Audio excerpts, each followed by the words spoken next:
What we do is this: large scale study of human behavior 3 times. One's fully broken down by machine learning and computer vision tools. The computer is sort of solving for things. I'm not doing it. It's very similar to a black box strategy that is employed in solvers. So what I did is I put a bunch of players around and I said, look for trends and themes in behavior.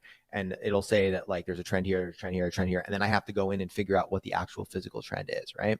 But we do the study and we find that behavior at the table is very useful in 3 specific ways. One, you can't watch players at all times. So it's my job to give players sort of the biggest bang for their cognitive buck, understanding where they should pay attention to, why they should pay attention to it, and what's the system for that. So what we do is we find that the most reliable place on the body is the hands. And the reason why the hands are the most reliable place is because the hands are the one part of the body that's directly linked to a cognitive or a thought process. So for example, we counted every single time a player checked their cards, counted the speed and style that they checked their cards with, the speed and style at which they bet. And what we found is trends and patterns. And we organize these into what we call strings and threads. And strings are basically the order at which players do things. And so, for example, like a player checks their cards, right? And as soon as they get them, they check their cards and they look at their hand for an average of 1.4 seconds, right? That's their average. And then other times we notice that they look at on a bell curve, they look at their hand at like 0.3 seconds and 1.4. And we distribute that and we see that, oh, wow, players spend 3 times more looking at hands that they perceive to be marginal than they do when they're in the top or in the bottom of their range. And the reason why it makes sense is because like you check your cards and you look at like, aces and you're like, okay, you know what to do with that hand, but then you're in a spot where you're not so sure or whatever, and you spend more time contemplating it. So what happens is a part of a player's thought process, a part of how a player is thinking is interjected into their movement. And this tends to be repeatable.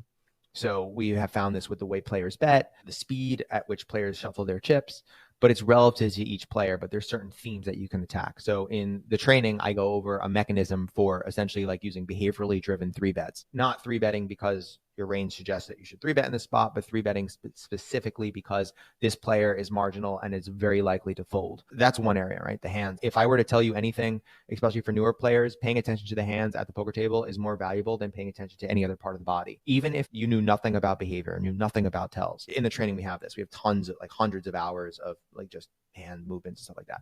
If I were to show you someone, I show you 50 spots, them checking their cards, their betting, and I told you nothing, and all you did was watch the hands, you'd start to notice like, oh, wow, there's really a theme here.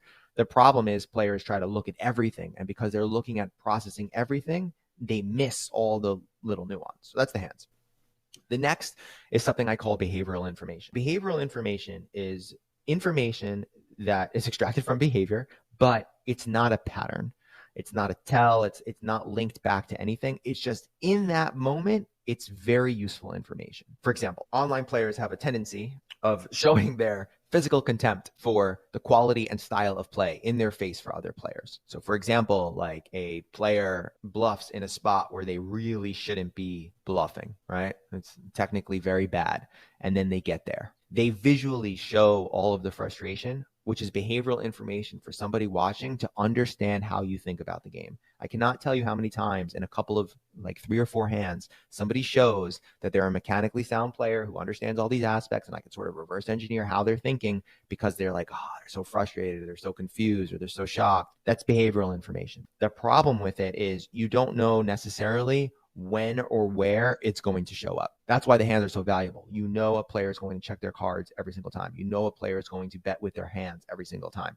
Behavioral information could just happen. All of a sudden, a flop comes and a player opens up their eyes wide, or a flop comes and a player gets distracted, right? That's not necessarily going to be repeated. It's just something that in that moment is potentially useful to you. And that's why in terms of the circles here, it's the least valuable in a lot of ways. It can provide you with an insane amount of value, but it's not where I prioritize most people's attention to.